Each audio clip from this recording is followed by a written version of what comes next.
그러면 그 말 나온 김에 또 요 ODA 그리고 EDCF 이게 참 이런 뉴스들을 전하면 현실감이 처음에는 없었는데 점점 여기에 내가 아는 이름들이 자주 등장하니까 더 신경 써서 보게 됩니다.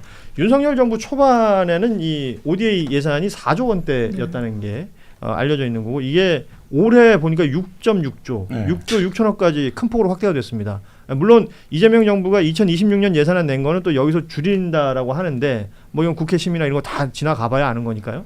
어찌 됐건 큰 폭으로 늘어난 ODA 예산이 있는데 이 ODA라는 게 공적개발원조 사업에 들어가는 돈인데 여기에는 EDCF라고 대외경제협력기금이라는 게 연결이 되는 거잖아요. 이 개발도상국 같은 곳에 이제 저리로 돈을 이제 장기간 빌려주는 그런 유상 원조 사업이 되는 건데 뭐 일부 기업이라든지 그리고 지금 우리가 쭉 얘기했던 통일교의 이권이 여기랑 연결돼 있는 것 아니냐라는 의혹. 이게 대표적으로 나왔던 게 윤영호라는 그 통일교 전 세계본부장이 뭐 캄보디아 운운하면서 돈 얘기했었고 그때 EDCF 금액이 뭐 7억 불에서 시작했던 것이 점차 올라가가지고 30억 불까지 갔다. 이 뉴스를 우리가 다 정리한 바가 있습니다. 네네. 그런데 이번 주 한겨레 20일에서 또 새로운 이야기를 찾아낸 겁니다. 기만이 했다는 거잖아. 아니 뭐 저희 팀이 제가 봤을 때 혼자 한 것 같지는 않아요. 같이 저기 고생하고 있는 그 기자분이 한 분 있는데 그분이 다 했겠죠. 그분은 얼굴이 핏기가 없습니다. 지금. 그분이 핏기가 하기엔 되게 볼륨이 큰데. 자 권성동 의원이 등장을 합니다. 필리핀의 EDCF 이 대외 경제협력기금 사업에 이 권성동 의원이 선수로 뛴 정황이 포착됐다라는 보도입니다. 2023년 11월 한국 정부의 EDCF 차관 요청을 필리핀에서 하게 되는데 금액이 5억 1천만 불, 그러니까 우리 돈으로 7,100억 원 정도 되는데요. 내용은 그거예요. 그러니까 필리핀 전역에 그 모듈로 만드는 다리. 교량을 한 350군데 정도 짓는 사업이 있는데 이게 지금 현 필리핀 대통령 이 사람이 그 애칭이 봉봉이더라고요. 이 대통령이 펼치는 사업인데 이거를 이제 우리나라에 이제 요청한 거지. 돈 좀 줘. 그러니까 여기다 투자해라. 그랬더니 이제 기재부가 체크를 했을 거 아닙니까? 그렇죠. 심사를 했죠. 예, 기재부가 봤을 때는 이거 안 돼. 부실해. 그리고 자칫 잘못하면 거기 부패랑 연결될 수 있어. 뭐 이런 것들 때문에 거절을 하고 취소를 하려고 그랬는데 그 시점에 권성동 의원이 짜잔 나타난 거야. 그래서 뭐 최성모 경제부총리 불러들이고 뭐 이렇게 수출입은행 사람들 불러들이고 한 3번 정도 압박하면서 이게 결국은 타당성 조사가 용역이 시작되는 일이 벌어집니다. 세상에.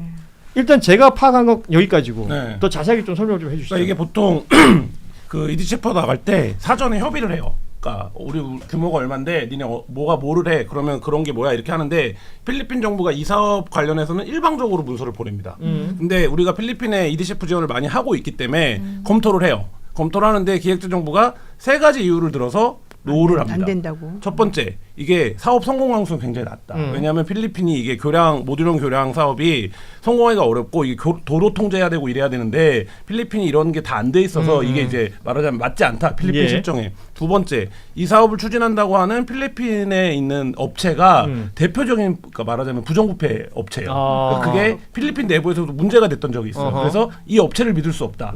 라는 거고 세 번째, 우리가 필리핀에 이미 다른 걸 많이 하고 있기 때문에 굳이 이것까지 안 해도 되겠다라고 해서 내부적으로 검토한 3개월 정도 검토를 하다가 2024년 2월 달에 이거 지원하지 말자 이렇게 돼요. 결론이 나요. 네. 근데 이때 어떤 일이 벌어지냐. 권성동 의원이 나타납니다.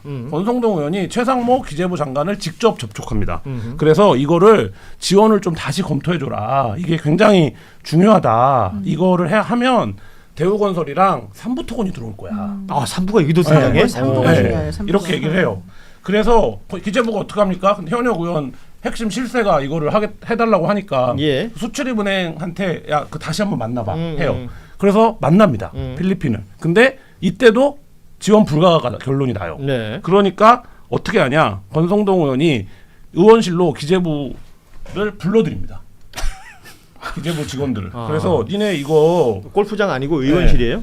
이거 니네 이거 외교적인 문제가 될 수 있지 않냐 해준다고 했는데 그리고 이거를 지금 대우건설이 하겠다고 하는데 왜 안 하냐 이렇게 해요. 그러니까 어떻게 하냐?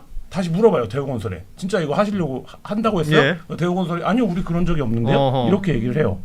근데 재차 다시 압박을 합니다. 권성동 의원이 3번이나. 그래서 결국엔 어떻게 하냐면 기재부가 야 이거를 사업을 좀 줄여봐 그러면. 그래서 350개는 현실적으로 무리야. 그러니까 7천억대 규모의 사업을 한 50개, 350개인데 한 70개, 50개, 70개 정도 하는 걸로 해서 한 1,500억대 정도로 줄여서 용역 보고서를 다시 냅니다. 근데 이게 문제가 뭐냐면 이미 용역 보고서를 한번 받았어요. 그래서 예. 그때 어떤 내용이 있냐면 사업 규모를 줄여도 실익이 없다. 그러니까 그 다리 개수를 줄여도 이 사업은 의미가 없다. 예. 이 결론이 났는데 권성동 의원이 장관 접촉하고 2번 장관 접촉하고 기재부 의원실로 불러다가 홍군형을 내주고 이러니까 다시 이제 이 사업이 살아난 뭐 이런 상황. 그러니까 여기서 핵심은 권성동이 왜 그렇게까지 무리했겠냐는 거예요. 그렇죠. 권성동이 그렇게까지 해서 얻을 이득이 사실은 별로 없어요. 권성동 의원은 내가 알기로 강릉에서 자기가 그냥 혼자 이렇게 정말 제왕처럼 사는 거 그걸로도 충분한 사람인데 사실은 이 사람이 갑자기 윤 정권 들어와가지고 너무 무리한 행보를 진짜 많이 하거든요. 네네. 그리고 그 이후에 근전은 예전에 자기가 윤석열한테 은혜 입은 게 있었다. 이제 이게 사실은 이제 우리들이 알고 있는 그 개인적인 얘기잖아요. 근데 은혜 입었다라고 말하기도 그런 게 그냥 어렸을 때 외갓집 놀러 오면 아니, 보던 그거 친구다 이거 말고 또 은혜가 있어요? 검사 시절에? 당연 아니 그게 아니라 지난번에 권성동 씨 그 강원랜드? 큰 일이 터졌을 때 해결해주고 이 강원랜드 라인이 때 있는 그 거죠. 검찰에 있던 윤석열 라인들이 뭘 이제 그걸 은혜라고 본다. 아니 그건 다 저의 추측입니다. 예. 예, 저 개인적으로 잘 모르는 내용이고요. 어허. 어쨌든 그래서 이분이 그렇게까지 할 이유가 전혀 없는데 왜 이렇게 묶였을까, 엮였을까? 특히 지금 기재부 얘기 들어보면 정말 황당무계하잖아요. 예. 이렇게까지 안 되는 거를 그렇게까지 무리하게 해가지고 결국 나중에 자기도 문제가 생길 수밖에 없다는 걸 알거든요. 근데도 이걸 끝까지 해냈다는 거는 그렇게 해도 할 수 없을 정도로 내가 이 사람들하고 관계가 있다는 얘기밖에 안 되는 거고. 그러니까 완벽하게 뭔가 밀착돼 있다.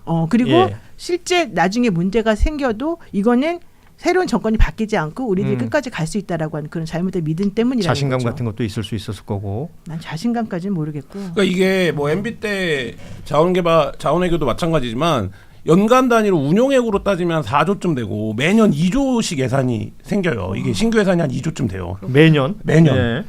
그러면 4조를 기재부와 수출입은행이 운용을 하는데 사실 필리핀에 7천억짜리 다리가 들어가는데 전혀 모니터링 안 돼요.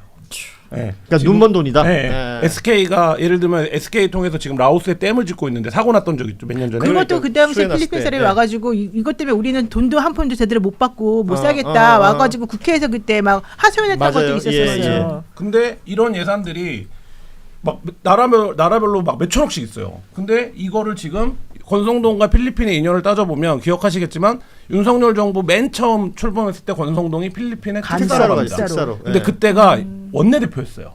그래갖고 여야 원구성 협상을 할 때였어요. 근데 갑자기 권성동이 필리핀 특사를 갑니다. 그래서 권성동이 근데 뭐 필리핀에 뭐가 있어? 전혀 없었어요.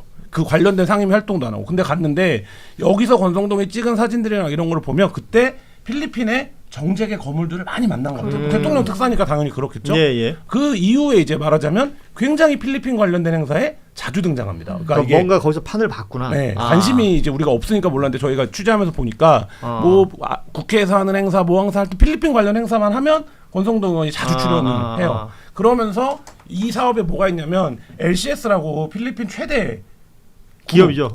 기업이 참여를 하는데 이 기업 회장하고도 굉장히 가까워 보여요. 한국에 있는 인사 중에서는. 그러면 이 사업이 7천억을 그냥 필리핀 정부 사이드에 주는 건데, 그러니까 이 사업에서 권성동 의원이 뭐를 취하려고 했던 것이냐 이런 거를 지금 그러니까 뭔가 모종의 이 사업을 반드시 해야 되는 이유가 없으면 본인이 왜 장관까지 직접 접촉을 하고 그렇죠. 자기 상임위도 아닌데 기재부 직원들을 불러들이고 이런 행위를 합니까? 게다가 이 ODA 자금이요. 윤석열 정부 때 6.6조까지 올라가요. 그렇죠. 그래서 이번 정부에서 5.4조로 그걸 네, 1조를 깎았어요. 넘게 깎았잖아요. 만약에 안 그러고 그냥 넘어갔으면 우리나라 어떻게 망하는지 모르게 아마 망했을 거예요. 그러니까 이 돈이 계속 빠져나갈 수 있는. 그러니까 이게 어떻게 보면은 이런 순환고리가 있어요. 언제 ODA가 많이 올라갔냐면 부산 엑스포 유치할 때입니다. 그랬구나. 그때 유엔 총회 가서 36개 정상을 윤석열이 만났다 그랬잖아요. 근데 왜 그렇게 그러면 아프리카, 중동 이런 데서 그런 데만 막 쫓아다녀요. 윤석열 만나냐? 30분 단위로 가면은 뭐 지원해 줄게요. 그러니까 계속 돈 쏴주는 얘기. 이러면서 뿌려대는 게 부산 엑스포 표를 매수하겠다는 전략으로 이 돈을 뿌린 거예요. 그러니까 그 돈으로 지금 사우디랑 붙었다는 거예요. 그리고 그러니까 이게 저기 뭐냐 이쪽으로 돈이 많이 흘러간다 그러니까 정치인들이 또 붙은 겁니다. 이래가지고 그 부산 엑스포 때문에 그때 홍보비로 5천억인가 7천억인가 썼다 그러지만 사실은 많이 늘어난 게 외교. 그래놓고 29표 얻었다고요? 그렇게 다 퍼준다고 근데 얘기해도? 이 부부 정권이 진짜 알뜰한 게 지금 김 의원님 말씀하신 대로 그렇게 해요. 그래서 뭐 나이로비야, 탄자니아, 모잠비크 이런데 이제 돈을 정말 주고요. 정말 여기 다 근데 대단한 누가 참여를 나라들. 하냐? 히림이 들어갑니다. 그렇지. 어머. 네, 그런데 최근 권성동 의원 측이 통일교 2인자 윤 씨 쪽에 전화를 건 사실이 확인됐습니다. 수사 상황을 알려달라는 내용이었습니다. JTBC에는 녹음 파일이 제보로 들어왔습니다. 들어보시죠. 지난달 22일 오후 택배기사 A씨는 권성동 국민의힘 의원에게 택배 배송을 하게 됐습니다. 받는 사람은 권 의원이었지만 연락처는 권 의원 보좌진의 전화번호가 적혀 있었습니다. 권성동 의원님한테 이렇게 보내시는 지금 가지고 가고 있거든요. 경비실에 제가 맡기시면 들어가다가 제가 찾아서 전해드릴게요. 네네, 알겠습니다. 그런데 이날 저녁 8시쯤 A씨는 갑작스러운 전화 한 통을 받습니다. 아까 전화 통화했던 저 권성동 의원 비서인데요. 네? 권성동 의원님 비서인데요. 아, 예, 보좌관님. 네. 저기 조사받고 나오신 의원님이 좀 통화 좀 하셨으면 하시는데요. 저고요? 아니 저기 윤 본부장님하고. 잘못 건 전화였습니다. 그러면 이따 통화. 저는 저 배송기사인데요. 예 죄송합니다. 예. 이날은 전 통일교 2인자 윤모 씨가 첫 번째 특검 소환 조사를 받은 날이었습니다. 윤 씨는 지난 2022년 권성동 의원에게 불법 정치 자금을 전달한 혐의로 조사를 받고 있었습니다. 그의 다이어리엔 2022년 1월 5일 서울 여의도의 고급 중식당에서 권성동 의원에게 큰 거 한 장을 서포트했다는 기록도 적혀 있었습니다. JTBC 취재 결과 이날 권 의원 측은 실제로 윤 씨 측과 접촉한 것으로 파악됐습니다. 윤 씨의 한 측근은 조사 당일 오후 1시쯤 보좌진으로부터 전화가 와서 30초쯤 통화한 것은 맞다고 인정했습니다. 조사를 끝내고 권 의원과 윤 씨가 직접 통화했는지는 모른다고 했습니다. 이어서 윤 씨의 구속영장 실질심사 전에도 영장에 적힌 혐의가 무엇인지 등을 묻는 연락이 왔다고 말했습니다. 돈을 받은 혐의로 조사를 앞둔 권 의원 측이 돈을 준 혐의로 조사를 받는 통일교 쪽에 수차례 접근해 수사 상황을 공유받으려 했던 겁니다. 권 의원 측에 여러 차례 입장을 물었지만 답변 드릴 것이 없다고만 밝혔습니다.